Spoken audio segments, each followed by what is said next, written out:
To be honest, all my life, I've been known to be very greedy for awards.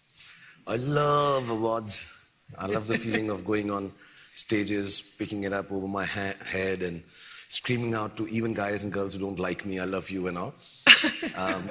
But this award, first I didn't even know about this award.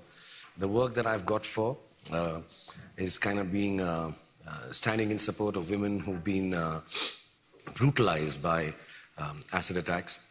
And you know, I must admit, when I went in to do this work, it was with a sense of a lot of self-import, that, you know, I'm doing a good deed and I'm going to look after people who are not as privileged as I am, as most of us in stages of life that I'm in do.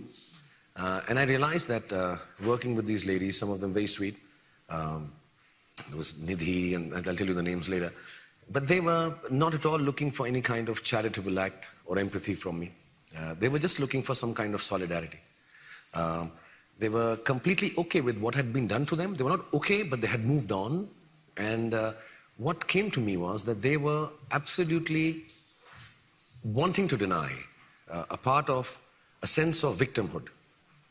And that made me suddenly realize that, you know, so many things that I do in the last few days, being so privileged, I'm so bothered about the littlest of things in life and worried about so many things. And so many times I find it easier to just become a victim and think, oh, this is happening to me because I'm a big star, oh, they don't like me, or the critics don't like me, you know.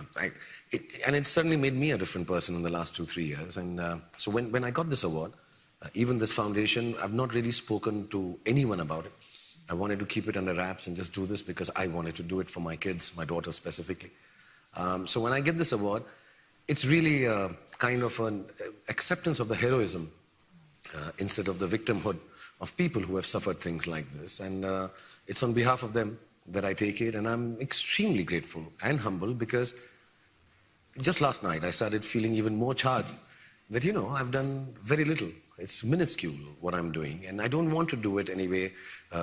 Like I mentioned, you know, narcissistically, I'm not going to be narcissistic about this and be compassionate because it's a good thing to do. I'll try and do it because it is the duty of all of us now in this world to be serving each other. So it made me feel extremely different from any other award that I've received. And if I may add, the most special award I think I'll receive in my life.